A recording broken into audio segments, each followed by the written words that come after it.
I was able to pull out about $27,000 out of it on the That's refi. awesome. And I was, this was my first deal. So I remember actually going to the closing table with my hand shaking. Like, I really couldn't believe they were about to give me all of this money. It's even more important to place yourself in rooms and in circumstances around investors that are bigger than you. You don't get to that status until you have a father that, or a mentor or someone that's helping you that's already done. Well, that's already done it and then lays that path out for you too. Right. We've legitimately been able to work with some of these architects on Fiverr for $1,500, $2,000. That's amazing. Which is an amazing savings. Welcome back to the Investor Unite podcast, where we talk all things real estate, business, and entrepreneurship. If you are looking to ignite your real estate investing, then join us at Investors Unite. And on today's episode, we have a very special guest, someone that has been crushing it not only in Harrisburg, but throughout Central PA, and has just been doing big things within the development field. Partnered with LeSean McCoy, like, you're doing crazy stuff. Well, I'm so excited just to get into everything. Today we have the special honor of having Ryan Sanders with us. Thank you for having me. Clap it up. So we just want to start by kind of hearing your story, how you got into real estate. Yeah. Like, what was your, upbringing, Yeah. Well, I'm originally from Philadelphia, born and raised in the projects is where I spent most of my day. No, but I am from Philly. Yeah. Went to the Parkway program. I started off in real estate. I purchased my first home right back in 2006. Okay. I was at the Thanksgiving dinner table with my aunt, and I was telling everybody I'd been to a couple seminars with Zig Ziglar and some of these other guys that I was interested in real estate and really wanted to put my foot forward into it. And she said, I have a house down North Philly, the old family house. I'll sell it to you for $1,500. No, my gosh. Yeah, that's what I said. That's the easiest start ever. Cool, right? So, I haggled her down or whatever for a couple weeks. And there was my cousin who passed away, got arrested. So his best friend lived in the house. They were old Navy buddies. Okay. So my cousin went away, and then the other guy still living in the house. So she told him that she was going to sell it to me for $1,500. She said, I got $1,500 for you as well. So it actually pushed the price up to about $5,000. So a little bidding war between y'all. Yeah, I got him out of there. So the problem was I didn't have all the money, right? So because at the time, I was just working a regular job. I was far removed from some of the stuff that I was in law with prior. Yeah. So I asked a good cousin of mine to lend me the other half of the money. And then from there, I purchased my first property and found out what a cash out refi was because since I bought the property basically free and clear, I was able to pull out about $27,000 out of it on the That's refi. Awesome. And I was, this was my first deal. So I remember actually going to the closing table with my hand shaking. Like I really couldn't believe they were about to give me all of this money. So foolishly after that, I went to Miami and California for a little bit. Did you? Yeah, we had some friends that were over at San Diego State. So we checked them out for a little bit, and the monies that I had left over, I put it back inside of the property. Okay. And I wound up flipping it over. And my realtor, I wanted a certain price for it, but my realtor, this is my first real time working with a realtor, he explained to me that the professionals are the ones that set the price because they have more information. Because I was like, just get me X, Y, and Z for it. I'll be fine. I just want this much. And he wound up getting me $9,000 over my asking price, which was, that's awesome. was amazing. So that's a good surprise. Yeah, exactly. I just started kind of moving on from there, and I've been involved in different phases of real estate, whether it's single family flips. Buying holds, I've done wholesaling. Okay. I've done a little bit on the commercial side. And then it's just, probably over the past 7 or 8 years has really led me into my multifamily journey for what most folks know me for. Okay. Now, what got you into Harrisburg then? Because you said you're, born in Philly. Yeah. So in about 2008, I got a call from a good buddy of mine that was from Westchester, where I went to school at. She was the supervisor over at UPS in their business development office and said there was an opportunity. It was only as an intern, and I had to go back and forth to Philadelphia for a number, and that killed me, the drive. Had to do that for a number of months. Oh, wow. And then they brought me on as a sales support rep. And then from there, I kind of worked my way all the way up to a senior account executive with them, and I did congressional affairs for them. I was the director of congressional affairs for this district as well, too. Gotcha. And that's kind of how I got here to Central Pennsylvania. And it wasn't just Harrisburg, working in sales with a Fortune 50 company. It led me to work with thousands of different accounts. I'd say everything from the Asians to the Amish. I've worked with them hard. Listen, Pennsylvania is a beautiful state, but it's very vast, and gave me an opportunity just to work in different industries and understand, how business is done in the real world. No, that's pretty cool. Yeah. So how long did you end up staying there for? So I stayed at UPS for 11 years, and then from there I got an opportunity to work in politics. Oh. So for about 3.5 years, I was what's called a political operative. Okay. So I worked for certain parties and different elections, and they might send me all the way over in Louisiana, in Georgia.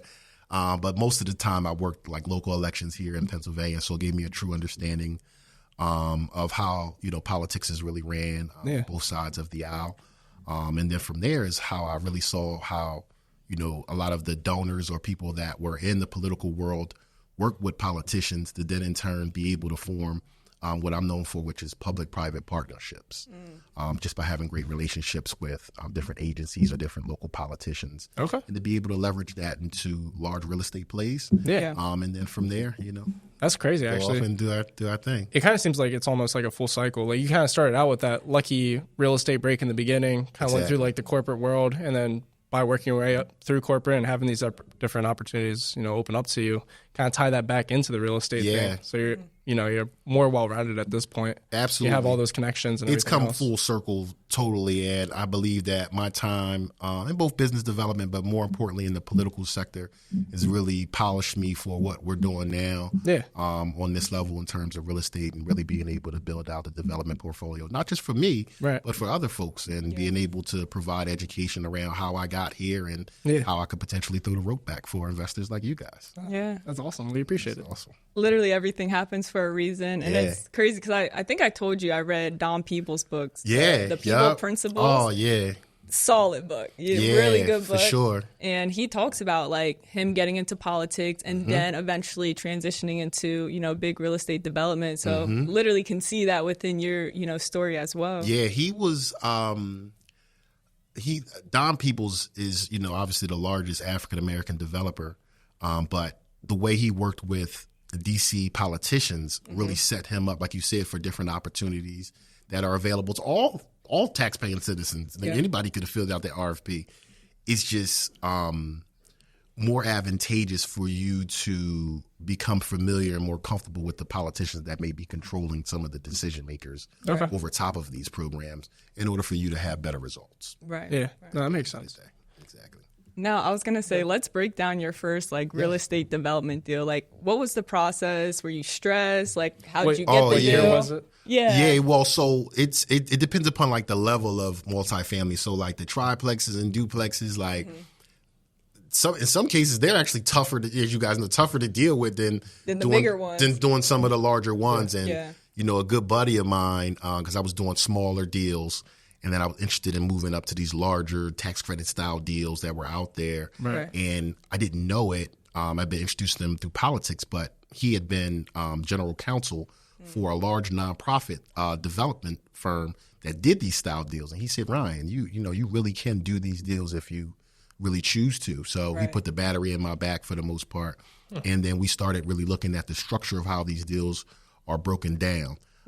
With the larger deals, like the ones that you visited from me, some of the pre-con work that gets done is a team of about 40 folks on the professional and non-professional side, 40 different companies. Wow. So that's anywhere from, architects, engineers, the folks that do the phase ones, the folks that do the market studies. It's, that's a lot of pieces to keep track of. It is. Yeah. And, what you learn to do is the only way that you're able to do it, right, because it's not just a one-man band, is that you have to partner up with folks to be able to scale out. Okay. That's when I've seen some of my larger deals kind of come to fruition is through JV partnerships, in which I may provide maybe the land and some of the subsidy that may be out there. They may be able to provide me some of the fireworks or some of the financing guarantees that are needed to do some of these larger deals. Okay. And that's kind of how I've been able to scale my way into some of these particular projects. But yes, it's very scary. Like I said, my homie, he kind of tatted me down. He said, Ryan, the difference between doing $100,000 deal and $1 million deal is only a comma and a zero. And I thought that was important for me to kind of. That's a famous Brandon Turner quote, actually. Oh, yeah. Who's Brandon Turner? Where is he from? He was the host of the Bigger Pockets podcast. Okay. Like 8 years or so. Yeah, for sure. And I guess that's where he stole it from. Yeah. He's a big dude, though. He's up to 20,000 units. I was just listening to him today about it. Well, that's the thing. Like, a lot of people hear, how many units I have or understand how many projects I'm involved in. And to obviously a novice investor or somebody that's, just getting into the game, that may be something of importance. But it's even more important to place yourself in rooms and in circumstances around investors that are bigger than you. Of course. Right? Like, there is a gentleman that I'm working with that we just won a project with in Philadelphia for Saviva Lofts, shameless plug. We were doing a separate meeting, and he asked me how old I was. I was 38 at the time. Okay. He said, "Oh, yeah, we're the same age." I said, "We're the same age?" He has 9,000 units. Oh, wow. Right? So I said, talk about big dog. Right, yeah, like he's got the books for it. So I said, and this is stereotypical. I said, "Oh, somebody in your family must have been helping you out a little bit, because it's difficult to get to that." Yeah. He said, "Ryan, I started off with one property just like you. Wow. And no one else helped me." And what he did have was a mentor very similar to me that was in place. Yeah. Mr. Bart Blatstein, who's one of the largest developers on the East Coast. Mm-hmm. Right now, he has a project in Philadelphia at 11th and Washington that they broke ground on several months back, but that's 1,000 units. 1,100 units. Wow. Yeah, it's one of the largest projects in the country that's ongoing right now, funded and do you know how much? Making its moves. I actually don't know the total amount that had been raised. I can only imagine. It's I wouldn't even want to know. Tens of millions. That's crazy. Oh, tens of millions. No, bro. You're in hundreds of millions for sure. So like the deals that, Stefanie and she's seen me about, like, they're $15, $17 million deals. Yeah. And they're 40 and 50 units at a time. So, right. The one you got going on at 6th Street, that's like 50, 51. Yeah, I actually have two that are going on right now on 6th Street. Are they the ones that are right across from each other? Or is it somewhere else? It's further down. Yeah, it's further down. So that one project that you're talking about is the one with LeSean McCoy, which is a great public-private partnership in which, he was able to utilize, obviously his financial backing to provide guarantees, but also some of his business savvy to be able to make projects like these actually go in the network that's needed to do so. Yeah. But that's actually a scattered site project that we were able to work with both the Housing Authority and then the city's land bank to be able to put together 40 units of affordable housing on those 4 lots. Yeah. And what that is they're basically catalyst projects. So once you go dump 16, 17 million into a neighborhood, as we had discussed when we were out there, all the other properties around there are that much more increased in terms of value and so forth. So it's really a great community project. 100% of those units are all affordable to individuals that, need it the most. Right. And they're safe. And like I said, once you see some of them, you won't even know they're affordable housing because some of the regulated, more federal and state housing that's out there are even built to a higher degree than what you'll see in some of the market rate stuff where folks tend to start cutting corners as investors, or not cutting corners. Yeah, save some money here and there. Value engineering is what we're going to call it. Value engineering. That works. I mean, there's so much to dive into. But I was just going to say that. It's like, I don't even know where to start, but let's say that I just want to kind of like give an example. So like, sure. Stefanie and myself, we were looking at this piece of land over in Elizabethtown, right?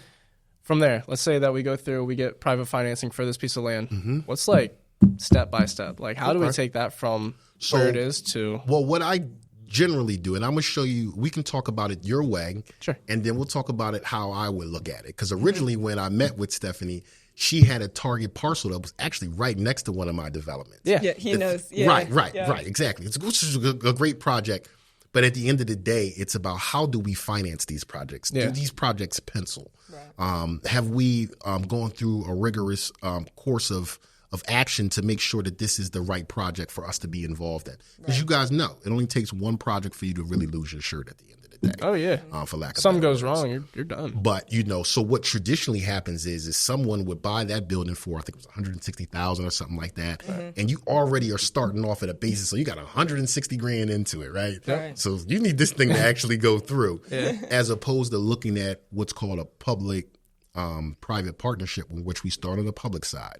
And we go to the city's redevelopment authority, if they have a land bank, county repository, and then we get these properties on a fraction of the price that you would pay on the regular rolls. Yeah. Which helps your deal because your basis is low before you get into just your entry fee. It's a lot less. It's a lot less. You're just talking about grants. Well, I'm talking about just gathering the physical land. Acquiring So the land banks or the redevelopment authorities are generally quasi-city, state, county agencies that have a reservoir or have mechanisms to be able to develop property within the bounds of the law of their books or bylaws that they have out there, right? Okay.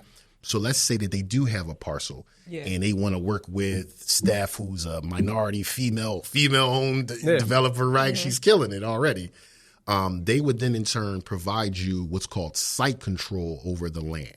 Site control is just some sort of instrument, whether it's a lease, a development agreement, a LOI or a letter of intent, or just a straight up agreement of sales that states, hey, Stefanie has control over this land for 6 months to a year, which gives you an opportunity then in turn to raise the funds, do your due diligence on the property, whether it's phase ones, engineering work. The architect's going to go ahead and slam you over the head for a couple of grand, right? That's I got the workaround for that too. I'm going to let you know what that is too. But that was crazy. Yeah, it's again, and then imagine if the project doesn't go through. So now you're holding the bag. You're already negative. You're already negative. And this is what it takes to be a developer. Yeah. Sometimes it's okay to sit on the sideline and learn this stuff before you get into it because as we discussed with that one property, hey, after you get the money and we bought it. We're at the closing table, take the pictures, put it on the gram. Yeah. Now we have to figure out how we're going to construct it and where we're going to get the money from for the equity commitments to be able to do so. And then also take into account the operating costs to really maintain and manage this building, which is a big part of development budgets that I think folks don't pay enough attention to. Just kind of overlook that part of it. Yeah, absolutely. Yeah. And you know, profit is something that comes far and few in between. You know, you may have an investment property, a single family, right? You're renting it out for $1,500 a month and you got it for 10 months, 11 months, right? And then that next month, the heater goes out, the roof goes out. All your profit. Snatched all of you may damn near be in the negative, to be God honest with you. And that's these things that these operating costs that you must account for up front. That's why when you're doing some of the smaller deals, folks is big on what they call the BRRRR strategy. You guys familiar with the BRRRR strategy? That's all we do. Okay, that's all you're burned out. Huh? Yeah. Well, what happens is if you over leverage off the BRRRR strategy, I know you guys don't do. You guys are smart investors. That's not what's going on here. But for folks that have over leveraged it or didn't do their due diligence and homework on the back end and pulled all of this cash out, didn't truly understand that this is a loan. This money isn't free. Yeah. You know what I mean? This money will have to be paid back. And if you're not able to effectively put together an exit strategy, you may be holding on to some paper for a little bit. Yeah. Yeah. No, completely. Yeah.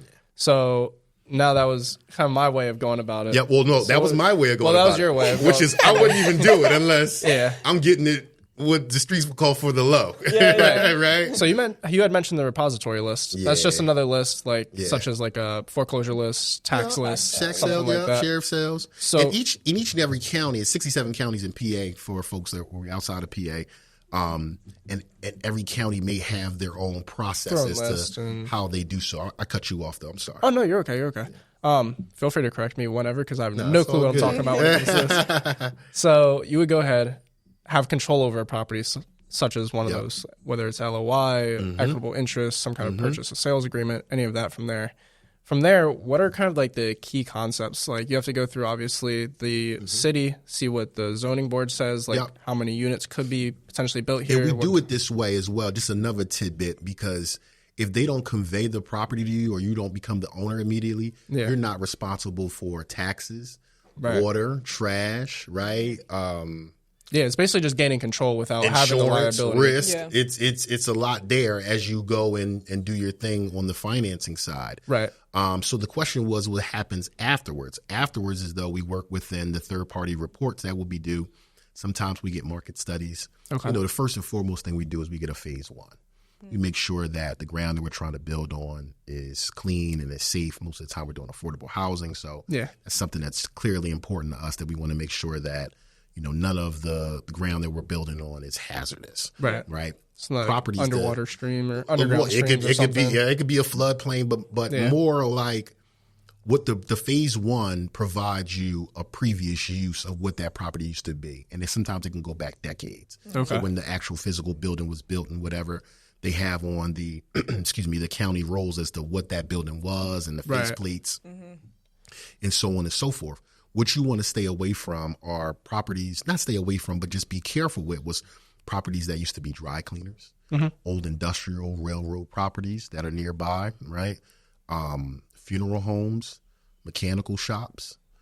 These are all businesses that may have chemical influence that may have back in the day got dumped some on kind the of land. hazardous material. They dumping it down the pipes. That's it's a lot that goes along with that. So let's say like your property did kind of like tick up a red flag, then you would have to get what's called a phase two, which they do additional soil samples, they do additional research, and they provide a remedy to how you would be able to remediate this particular issue. A lot of the times they're able to take a sample of the actual portion of where it's at to determine what it really is. Right. If it's a really bad circumstance, then they got to dig out dirt to a certain foot or maybe 6 inches worth of dirt, which over the course of your entire plot, depending upon how big it is, a lot of land. It could be some significant money that folks haven't put into their development budget for another $50,000 for them to scuttle it. I had a situation with Bethel Village, which is the second project that's down the street from there.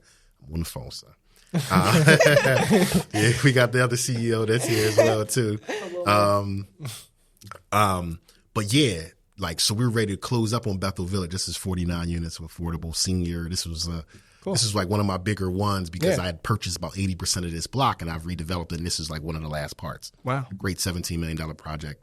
It's right near the Jackson House Burgers. Says it so casually. Yeah. Well, again, I tell you, my buddies, they're doing 1,000 at a clip. I'm just trying to make it. Get my 50 in real quick. Yeah. But they're like, yo, we got a problem. They're based off of some of the reports. It may be a cemetery.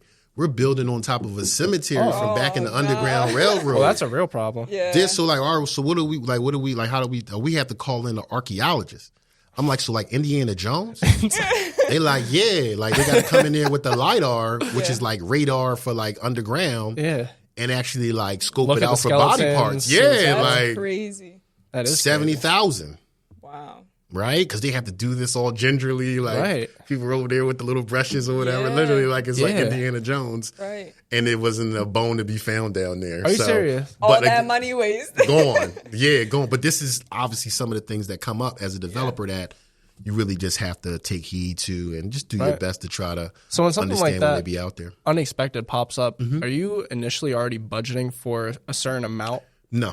Well, what you do is inside of the construction process, which is what we'll get into, is you generally have what's called a contingency that's added onto there as you guys. So we'll probably do the same thing with some of the other projects that you guys are involved in, where maybe 7 to 10% that may be added on to it. Just in case. Exactly. And what generally sometimes happens if you have other expenses that may pop up, what we generally try to do is you try to find savings in other areas where the architect was slamming us for $300,000. Right. We were able to work them down to $240,000. Yeah. And that was the $60,000 we was able to move over that we would have generally spent with the architect, but we're now able to spend with the Indiana Jones and the Lost Crusaders.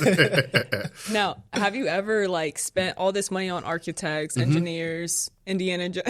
Yeah, all of it. Yeah. And then the deal end up not working out? Oh, for sure. This is a part of what happens. And once you do that a couple times, you're like, oh, wait a minute. You know what I mean? You start taking looking out for everything. Yeah, you take your time on it. You don't buy stuff at regular rates unless it's high because something's always going to happen. And this even with the smaller price, something's always going to happen. You know what I mean? You start digging into the wall. We need new insulation and new MEP inside of here. You know what I mean? And it may be something that's added onto it that you haven't accounted for at all. And the crazy thing is this stuff isn't cheap because when we were, looking at the potential 8 unit, that warehouse, we the next step was finding that architect. Yep. And I reached out to so many different ones. The lowest bid I got was like 50-some thousand. The highest was 100,000. I was like so shocked. Yeah. That's for an 8 unit. Yeah, we were over here thinking it'd probably be around like 10 grand. Well, what happens is when you work in like in a single family or like a smaller multifamily like room, like you're like, yo, it takes me 70,000 to knock this house out. Mm-hmm. Right. So you're thinking like, oh, it's going to be at least just 70 or 100,000 per unit. Easy. Yeah. No, that's not the case. Right. Some of these units, depending upon if you have subsidy on them, anywhere between $300,000 to $500,000. It's crazy. It's wild. Yeah. It's honestly wild at the end of the day. But, the reality of, go ahead, you about to say something? No, keep going. No. Go ahead, ask your question. I was going to say, like, if you're spending that much per unit, and at the end of the day, once it's fully developed and finished, and it's not even worth that much, it's like, how are you still making any kind of money? Whether it's worth that much because what happens is you have to build the paper tiger up front. Right. So you're not going to even go forward. The bank's not even going to look at this until the numbers pencil out. Until the numbers pencil out 1,020%. You know what I mean? And that's what saves you money. Now, I'll give you a quick workaround. This is for our audience at home. And you want to make sure that you always consult professionals whenever you're doing this style of work. But for... Give Ryan a call. But for like, just specifically architectural, as you said, like, oh man, somebody's going to charge me $100,000 for this thing, right? Yeah. But sometimes you need like immediate renderings, just faceplates of what the floor plans would look like or elevations of how tall a building would be. And then really like what the 3D rendering of this building would look like to put it in front of potential funders, the politicians, the overall community, because they don't want you to build nothing back here, right? Yeah. So you show them a really nice shiny picture. I've been able to work with, I have a bunch of great architects, but I go on Fiverr. Are you guys familiar with Fiverr? You did tell me that. Yeah. You go on Fiverr and then you look at reviews from other individuals that have done real estate deals and have utilized this architect. That's a hidden gem That's a hidden gem. Yeah. The difference of what someone would generally charge me for a package may be somewhere between like $7,000 to $10,000. This is like a baseline 5-10 little pictures. Rough sketch. Yeah. We didn't go crazy on it, but we're charging you crazy. Yeah. It's like $1,000 per picture. Yeah, it's like $10,000. You start getting into floor plans and elevations. We've legitimately been able to work with some of these architects on Fiverr for $1,500, $2,000. That's amazing. Which is an amazing savings. And again, like you don't necessarily use them as the architect of record. Right. You use your regular architects, the folks, but now you have a base plate and you didn't put 10,000 or 15,000 just to get the ball rolling that may not even move. Right. That is smart. Could you use them the whole way through the project? No. I wouldn't recommend it because what happens is whenever you're doing these projects specific, you want to use renowned architects. Right. Some of the bigger ones will charge you up. But they're charging you for experience and the fact that they're familiar with some of the codes and some of the different things that are in each particular area. Right. What I do is I try to find, an architect that we can use on the overarching. And if I need to find a local architect of record, then we'll consult with them. Because you can use them as consultants because they're generally charging you per hour. That's how you get to this big old number that they have there. Yeah. So if you can say, hey, we have our architect that we, we're in bed with, for lack of better words, we just need to utilize you for some of your local understandings. It could save you a lot of money there, and then you'll be able to continue to build relationships as you move along. Yeah, that makes sense. But we're gonna dip back. I'm sorry, we're gonna dip back go ahead. Because you said it my way, I did it my way. Now we're doing it your way. Okay, which is what you purchased this for $185,000. Sure. I still look at those items as public-private partnerships. Okay. Now most of the money that comes out for housing is generally on the affordable side or workforce development. Right. Okay. The affordable side is generally for families that are underneath a certain AMI, area medium income, right? Mm-hmm. And they're very specific on how they regulate that and what goes along with those. Workforce development are for more working families that obviously are employed, but they just don't make as much money to be able to afford the high-rise condo with the Jeffersons at the end of the day. Right. So we look at both piles of money. And then I look at them from the course of 5 different levels, right? There's a little gem here. Okay. First is federal. Where's the federal money's at? How can we find the federal money? You can find the federal money by calling your U.S. senator, letting them know that you are a real estate investor that's looking to do affordable housing, workforce development housing. And most of the U.S. senators, because you'll have 2 of them that are here, they have a research office in which they will go out and do research on available federal allocations and federal grants to help you build it. The next step down is through the state. We're here in Pennsylvania. So the Pennsylvania Department of Community Economic Development and Housing as well, they have a number of different development dollars that may be available for the same project. And you can use each development dollar for the same project. Right? You're not lying. You're just, getting it out of different buckets. Just going to every piece possible. The next one will be county funds. Then the next ones underneath those will be city funds. And then the 5th, which is the more larger and more important part, is foundations and philanthropic opportunities. So there are large banks that have foundations. M&T Bank is a big one that we work with. Who's a great bank. Same thing with Orrstown Bank is another great bank that has a local regional influence that are here.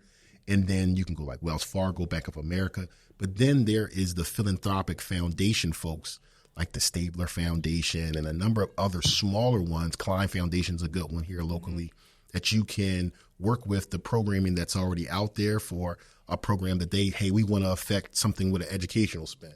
Okay, great. I got a school underneath this one right here. Do you really? I do now for the $400,000. But I'll throw a classroom in there. Sometimes you're going to have to marry your cause or your project next to the requirements of the grant at the end of the day. So that's how I would fund it. Okay. And then how common is it to actually get these grants approved?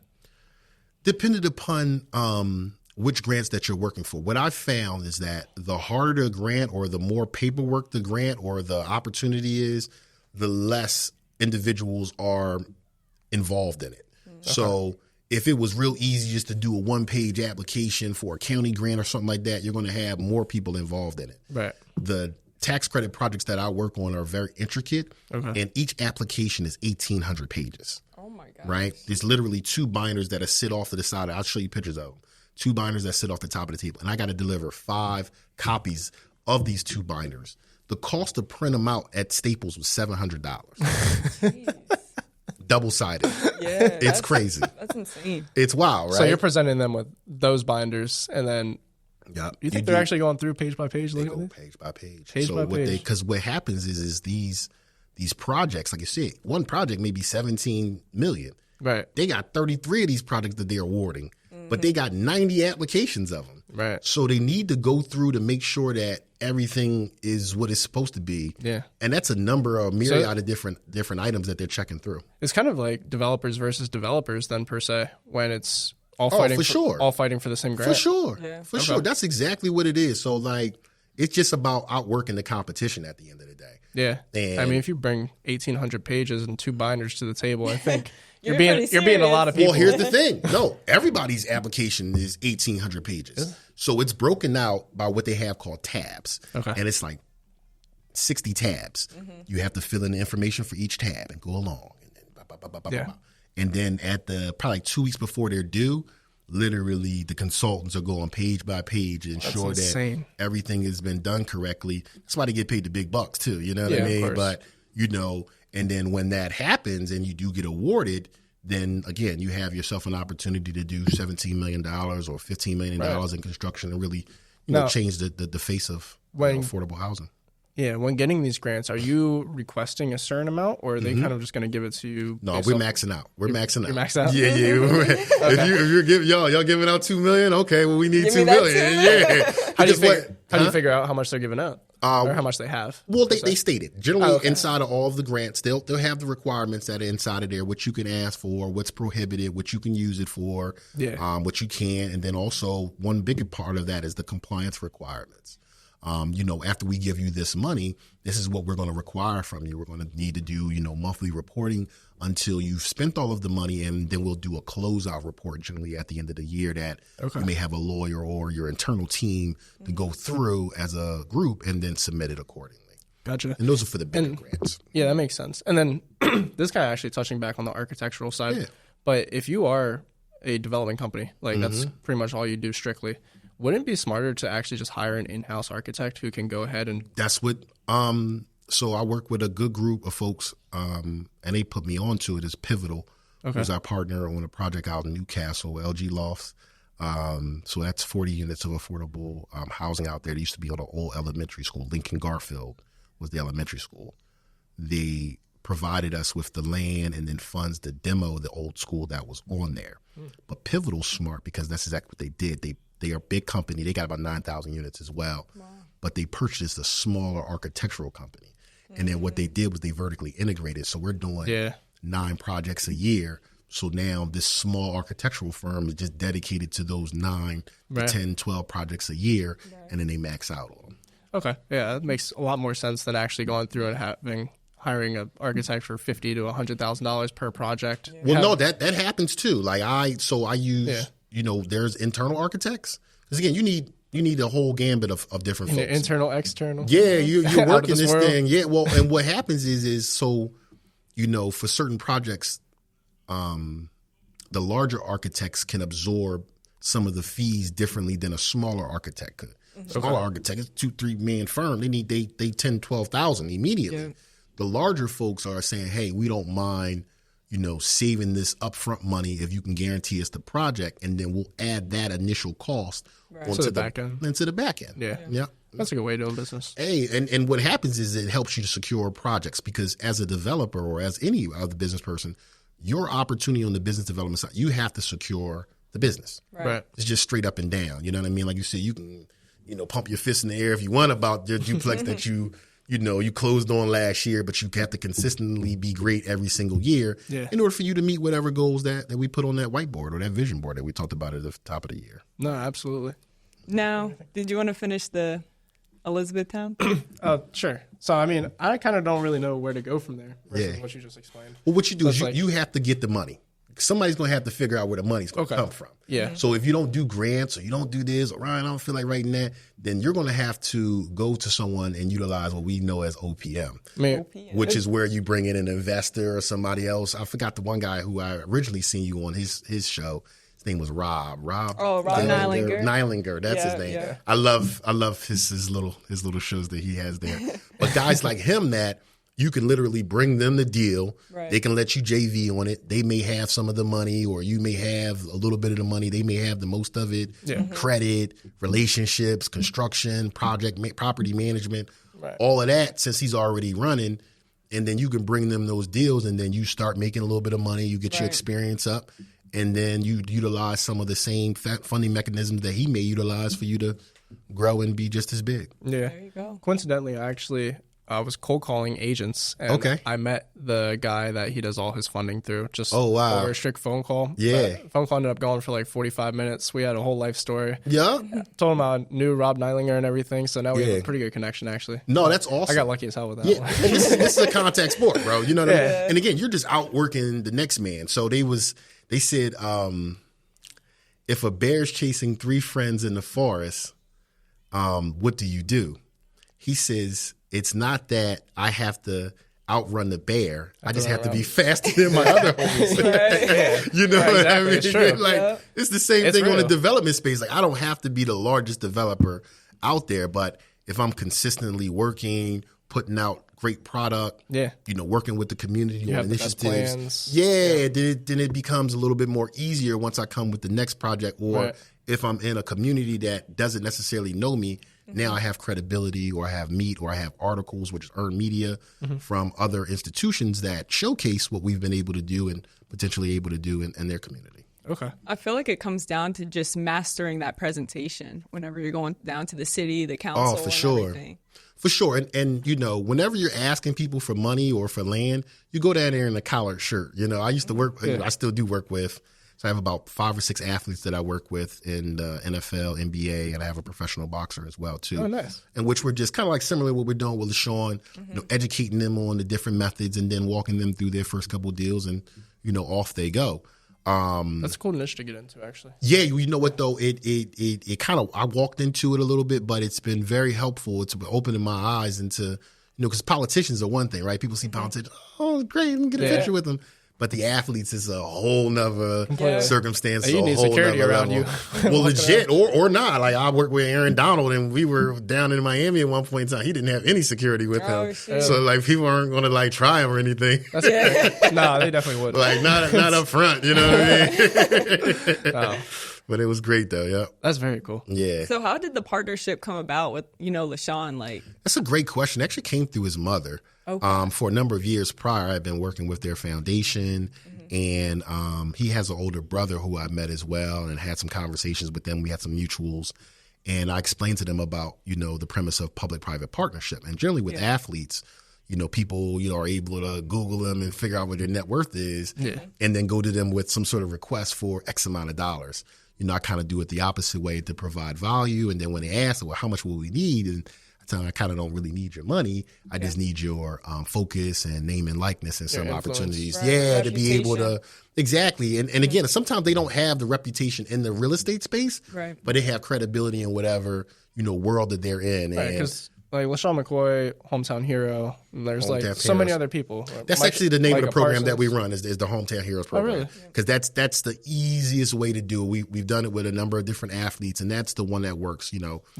Whether it's where they come from, or the city where they come from, or where they're currently playing at. Right. That of course they love that city, so they're passionate about it. They're passionate about it, but the people that are in that city are passionate about them. Of course. Right. So they're known for whatever they're known for. Yeah. And then when you have a politician that, is looking for, votes and wants to stay in office, that celebrity from their local city would like to partner with them or would like to meet with them on initiatives and issues that they may be, interested in, then it's a match made in heaven, and it makes it a little bit more easier in terms of what the especially if call motion. You're requesting for grants and stuff. You're like, oh, by the way, this is LeSean McCoy's project. They're like, oh, well. Well, no, what we do is we'll remember I said we need time and focus with for the ones that are serious. Mr. McCoy might be on the conference call with us. You know what I mean? So you can explain to them because, originally, like I said, when I met them, it kind of sounds a little too good to be true. So they're going to give us land and money, bro. Seriously? I'm like, it's kind of what's going on with me now. So I was able to show them what I had available and different opportunities that were out there. And, luckily enough, LeSean, was in a position to kind of believe me. And, awesome. And here we are now, with him, we're up to probably about 100 units. That's amazing. Underneath his belt, probably over the past 4 years. So very cool. Like I said, including the one that you just visited there on 6th and Emerald, which is a great project. And try to get a little bit of minority participation and work utilizing local companies. So it's just a holistic project that we can really put out there for further. Yeah, that's amazing. Now, for that one you started with him on 6th Street, like, how long was the process? Because I know we were talking about it before you guys even started building. Like, what was that whole process like? Well, the pre-development stage of that, it took us about, let's say, 3 or 4 months to get site control over the land, right? You do a series of different meetings, and then you do an internal board meeting and get your shiny paperwork and show them all, and they give you site control. From there was another 5 or 6 months to write the application. And then from there was another 8 to 9 months for them to award it to us. Wow. And there was another 2 or 3 months from there for us to go through land development and some of the other processes. So this is why you're looking at those deals years and years out. You got to. As a developer, it's not a fast thing at all. There's I think it was the Iroquois Indians, and I seen it right on Front Street as I run up there. They said they only make decisions that would affect 7 generations out at a time. Right. So that's kind of like you have to be a little bit further out. But as I was just saying, like from us closing it, it may be 2 years for us to get a shovel in the ground. And that's if, we do well on the first round. That's if everything goes right. If everything goes right, you know what I mean? Then it takes 12 months to build these things. You've seen the structures that we're building out there. Yeah. You guys are moving kind of fast. Well, that's because you got those walls up already. Yeah, well, and what that is, that's through a panelized building concept, in which those walls and those floors and so in the truss are all done in a Lancaster County shop. Oh, they're all prefab. They're all prefab. So they drop them on the site like an erector set. So it's like a modular. It's technically like apartment a modular, building. But it's a little bit not faster. It's a different approach to it. Yeah. Very similar style in terms of this being manufactured in a warehouse away from the elements. Right. And then the speed to them being able to erect the building. Install it pretty much. Yeah, and cool. it helps, because at the end of the day, speed is what we're dealing with, because I can't get no rent money until these buildings are completed. Exactly. So, the faster the better. And there's other different things that we've done to be able to help speed up that process, but that comes through experience and talking with other developers and learning other different professionals to be able to work with for you to be able to get these projects completed. Now, what's your thought on, like, since the economy always changes, with flippers, it's like you can kind of test, you know, where it's going to be at within the next 2 months or so. But with waiting 2-3 years, that's completely different. It could be anything. It definitely can be. But the thing about what I do in affordable housing is the need is so definite. And in different years like this, in which the interest rates are going up and less projects are being able to pencil out, the affordable projects that are available down there is always going to be in need because, you know, the year before they were supposed to build 200 units and they didn't build the 200 units. Right. Well, this has been going on for 7 or 8 years. So you literally, like in my Bethel village, we have a waiting list of over 1,000 people. Wow. Yeah, I heard in Harrisburg, as soon as they opened up the vouchers for Section 8 again, it was like 4,000 applicants off the rip. And again, that was just the applicants. And again, ours, you know, our process is a little bit stringent because it works off the AMIs. Yeah. But we do have vouchers on some of these properties. They are all project-based vouchers, so there's a difference. So there's tenant-based vouchers, and then they're called PPVs, project-based vouchers. Tenant-based vouchers are like the regular Section 8 vouchers that, you know, everybody kind of goes for the onesie-twosie that the tenant is in control of and follows it. Project-based vouchers actually stay on the project, right? And they're there for a number of years. And if you are able to receive them, they're actually bankable as well, too. So you can take that contract to the bank and say, hey, we will have for the next 20 years, X amount of dollars coming through these units. We need some additional hard debt on this product to kind of make it go. That's actually really cool. Yeah. It's a lot of different nuances that are there.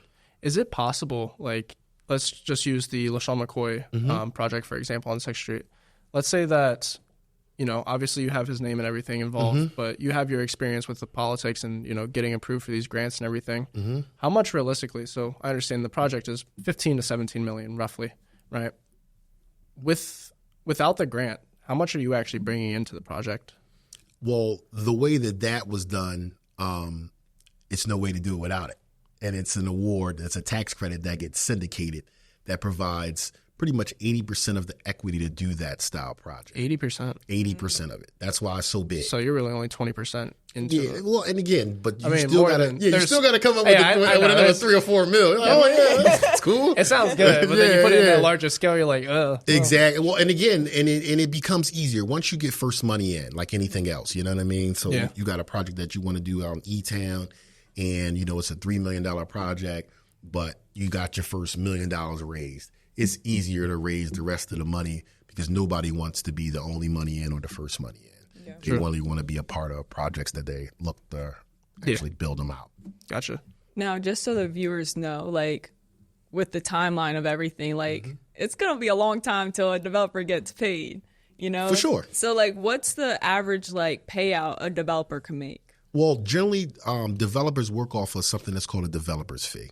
And that number is put in the development budget up front. It could generally be anywhere between about 3 to 10%, depending upon how a one-time payment to the developer. Yeah, that's his fee for basically building out the project, right? Okay. Obviously, you get the revenues that will come once this building is being leased. You know, some of the larger investors that I work with, they also do property management for the company, so they're double bubble in the whole situation, or being vertically integrated within it, though, and that's generally how it gets done.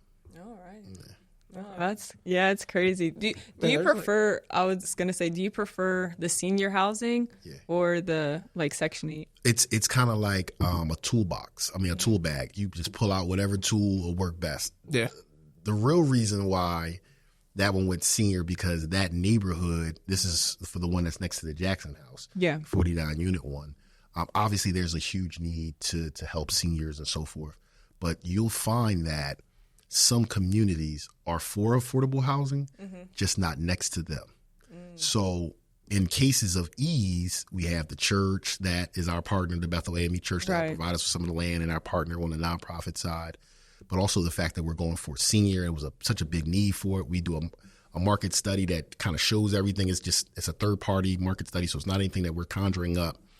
And then overall, people don't mind living next to seniors as opposed to some style family projects, right? Yeah. It's just a little bit easier on them. Seniors don't have as many cars. Ours are 62 and older. So parking, specifically like in Midtown and Harrisburg, has always been an issue. Yeah. So whenever you're putting 49 units there, the neighbors are like, where are we going? We barely get parked now. Yeah. Until you tell them, hey, most of our tenants that are inside of here, 70% of them don't have vehicles a lot of the time. So. Right. Okay. Yeah. So let's say that, either Stefanie, myself, or one of our audience members wanted to team up with you to, tackle one of these 50-unit projects. Yeah. What would we need to bring to the table? Like whether or not we just have the deal?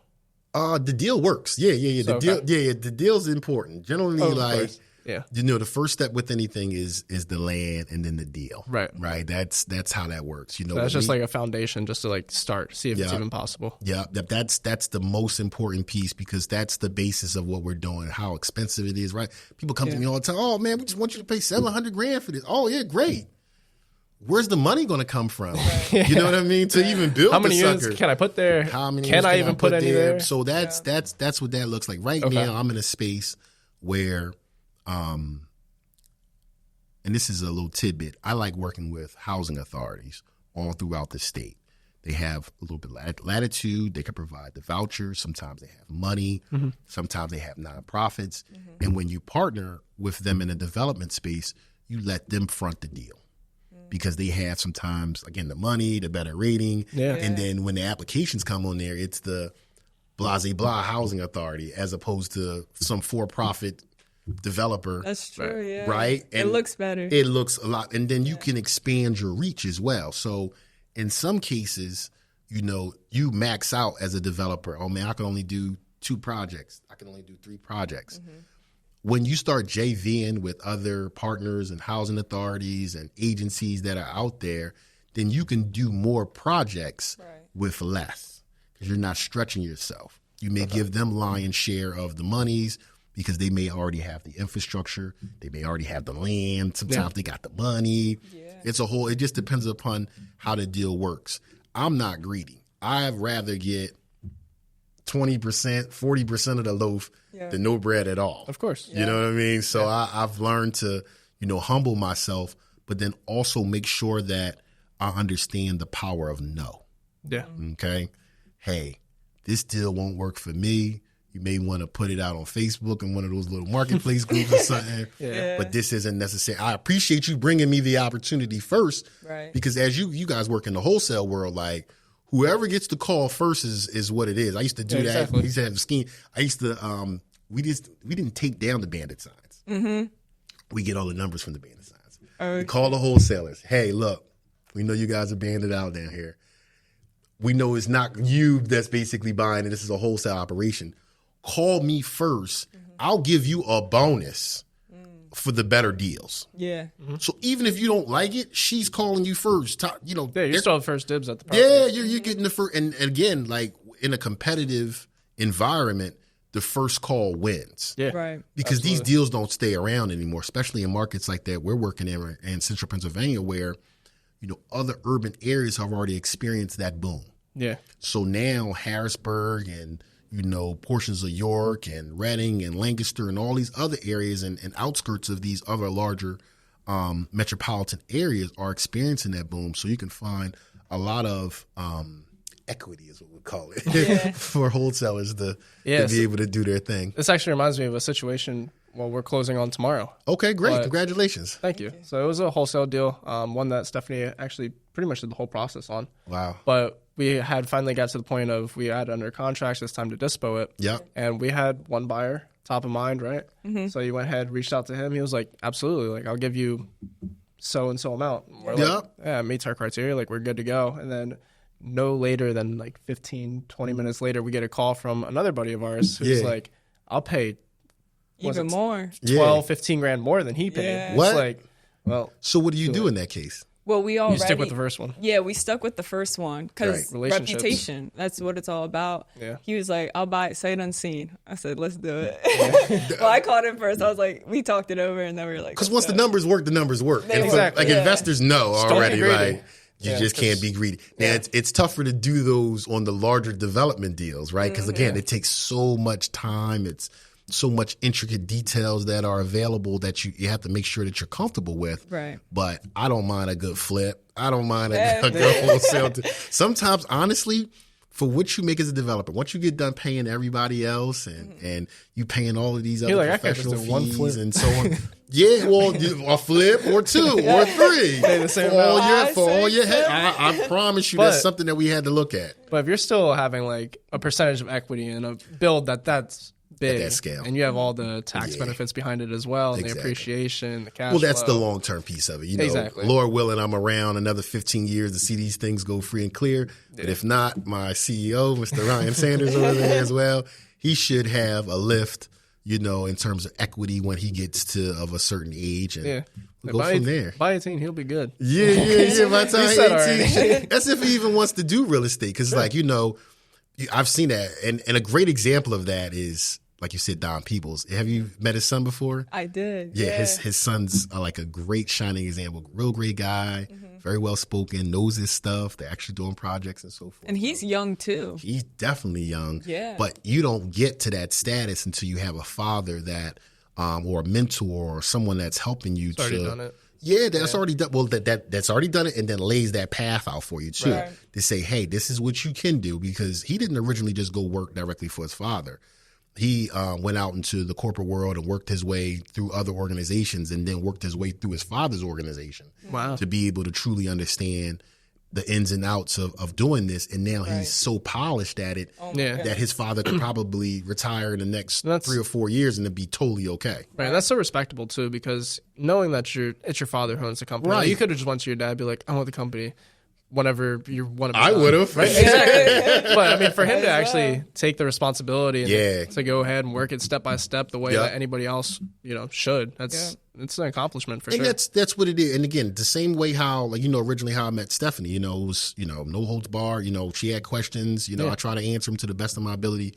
I would employ that for you guys as well too, to go back to your local communities and then also find the next generation of investors underneath you guys. Now, you guys are fairly young, but there is that next step of it as well too. Because before you know it, you blink your eye, you know what I mean. You'll be another 10 years deep into this, and if you do it right, if you do it right over the next 10 years, you put a plan together, you guys should be done. Oh, absolutely. The way you guys are rolling there. You know what I mean? Like, seriously, it's a big deal what you got going on. Well, thank you. For you guys to be that young. I was going to say thank you for taking the time out just to meet with me, because I know your schedule's so crazy and hectic. Yeah, it's okay. But again, I love the fact that you guys are already in motion, right? You have a podcast. You actually are physically doing these calls. Doing these deals. Yeah. You're doing cold calls on the side. Like, I'm kind of watching everything that's kind of going on, at least from the internet, providing content and so forth. Yeah. That's very tough to do. And then still do the deals alongside of it, though. But again, I would ask for you guys to definitely find maybe even an intern or a little brother or a little cousin that may be interested in it, and just show them some of the inner workings of it. Obviously, you don't have to cut them into any of the deals. Well, no, I mean, we actually do this all the time. Like, awesome. We have, obviously, a bunch of our friends are like early 20s, right? Yeah. They're not focused. They don't have any knowledge on real estate. They just know that it's a good opportunity. So obviously they're going to reach out to Stefanie and myself, be like, hey, like, would you mind, you know, showing me something, like how to get started and all that. And just yesterday alone, I had one of my buddies from high school, middle school, high school. He was here for like 4 hours, and I just went over and just on that whiteboard was like, you want to do this, and this. Right. You analyze this deal this way, this one this way. Like, that's what's up. You know, so it's just like trying to give back. And like, obviously, I mean, they're still young too. So it's like, get your foot in now. Like, absolutely, there's enough for. You know. It's a that's what my buddy did. It's a roof on every block, Ryan. So the idea of us you only having need a couple houses to really you only need a couple houses. That's why I've told a lot of my friends like this, because they always Ryan, and again, everybody's not going to be able to do or shouldn't even want to do 30 or 40 or 50 units at a time. Yeah, I would start doing 2 properties in a year. Right, I would do one to flip, and I'll do one to hold. Okay, right. You do your first flip, you make minimum $40,000 or so. So the down payment. You reinvest that into your next 2 that you will be holding, and then you'll flip one. Holding, you'll flip one.